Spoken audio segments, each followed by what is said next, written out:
That happens. But here is the one thing. Tonight I want to talk to you a little bit about the battle for the soul of America. It is raging, and unless we recognize it, we're going to be in trouble. I want to start with an idea that I think we should all know instinctively, and it's this. There is a huge difference between wants and needs, but I'm not sure if we know that anymore. There's a huge difference between doing what is right and what is easy. But before we accept that, we have to be honest with ourselves. We have to answer a tough question. I mean, we are headed for some real dark times, man, and we can make it. But we have to ask some tough questions, like this one. Do we have the courage to go with our gut and stick to our principles and our values? Do we even know what those principles are? Well, according to the latest Fox News Dynamics poll, I hate to tell you, I'm not so sure anymore. I want to bring you over to the big board here for a second. You know, you got one of these in your house right there by the couch and stuff. You got to get one of these. It's like 47 feet big. All right, here is the latest numbers in the Fox News Dynamic poll. Just watch, because I'm going to try to piece them together kind of like a puzzle here. Preference for the government. What do you want from a government? Lower taxes and little bitty government, or higher taxes and big, huge government? Used to be that we were a little more fond of smaller government at 52%, and then we got really about 3 percentage points more fond of it here recently, 55%. This higher taxes and larger government we're not really interested in. Now, next one. We want lower taxes and smaller government. Remember that number, 55%. What kind of government does Barack Obama believe in? Bigger government, more services, say 77% of us. Bigger government. Wait a minute. I thought we wanted smaller government by 55%. Okay, so he's not like us, and yet his job approval rating, 63%. Why is that? I think it's because he makes us feel good. He doesn't bumble in his words, and he makes us feel good. He's kind of like, okay, he's the president, and yeah, I want to have that hope and change. But how much hope and change do we have? Next one, please. Is it possible, listen to this, is it possible for the country to go bankrupt? 61% say yes. The United States of America could go bankrupt? Next slide. How is that possible? 61%. Next slide. Raising taxes in an economic downturn. Should we do that? Should we? 69% say no, that's a bad idea.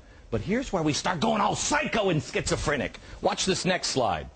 How about asking the wealthy to pay more taxes? I mean, if we're going up to Bill Gates' store and going, excuse me, Mr. Gates, would you please pay some more taxes? I guess maybe if we're asking the wealthy to pay more, maybe I would agree with that. But we're telling the wealthy, you're going to pay more, you dirtbag. 55% say yes.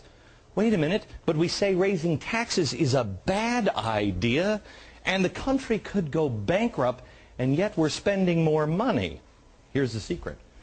Who's rich? Who are we going to ask?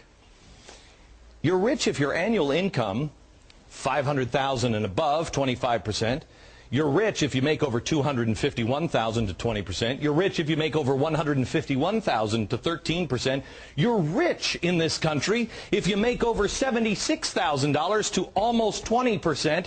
You're rich in this country to almost 10% of the population if you make under $75,000. How is that possible? You know why? Because it's not me. We don't see the rich as us. Move on. What is rich? 9%? Under $75,000. Raising taxes in an economic downturn? Bad idea to almost 70% of us. Asking the wealthy to pay more taxes, you see in the schizophrenia here? 55%. Here's where it all falls apart. Before, we were talking about what's happening with the country. What do we want? What do we need? We need smaller government. What do we want? We want to be able to make sure the economy doesn't collapse, so we want to tax the rich, but we know it's wrong, right? But it makes us feel good because the rich just isn't us. Here's the principle.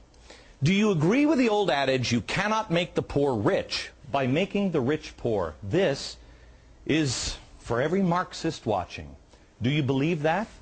72% of Americans, 65%, 84%, 69% all say, yeah, You can't take the money away from a rich man and make a poor man rich with that money. Can't do it. Next one. We're doing it anyway. We're giving our money, we're giving our power, we're giving everything to the federal government. But what's happening? 54% said they trusted the government back in June of 2002. 54%. Now that number is no, we don't trust the government by 54%. So who do we trust? Next slide. Who do we trust? You or Congress? 60% of us say, I trust myself more than Congress. Only 60. Samuel Adams is spinning in his grave right now. Only 60% of us trust ourselves more than Congress. 27% of the dopes out there are like, no, Harry Reid's got it down. I love those guys. Next. Where does the federal government get its money? You know, maybe this is exactly why you should trust the government. Funded by the taxpayers, 65%. Has its own money, 24%. What, do you think these people are berry picking in the summer? Yeah, they're out mowing lawns, making their own money. That's our money, 24%. So what can we learn from all of these numbers? Well, I think it's this. I think that it proves that there are several kinds of people. There are really, really stupid people out there that we shouldn't listen to anymore. Also, there's obviously a good number of people out there that are the majority of people who know what's right. They're still looking, however, for the easy way to get there. You can't do it. And finally, there are the people who know what's right, they know what's wrong, and they act accordingly. However, that number is weak because you're seeing in those polls the eternal conflict in each of us. You have to ask yourself, do you know what you believe in? Do you know who you are? Do you know who we are? Do you know what your principles and your values are? Once you know that, you'll know we'll win. We'll win the battle for the soul of America. Just like they won back in the 1700s, right before the Revolution started.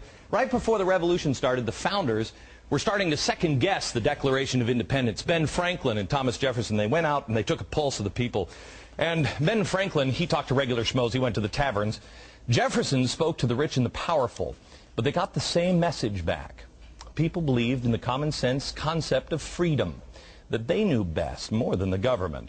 And the most important thing that they both found out, talking to the rich and to the people in the taverns, is the people of America were willing to risk everything to get it. That's when they decided to craft the now famous phrase in the Declaration of Independence, we mutually pledge to each other our lives, our fortunes, and our sacred honor.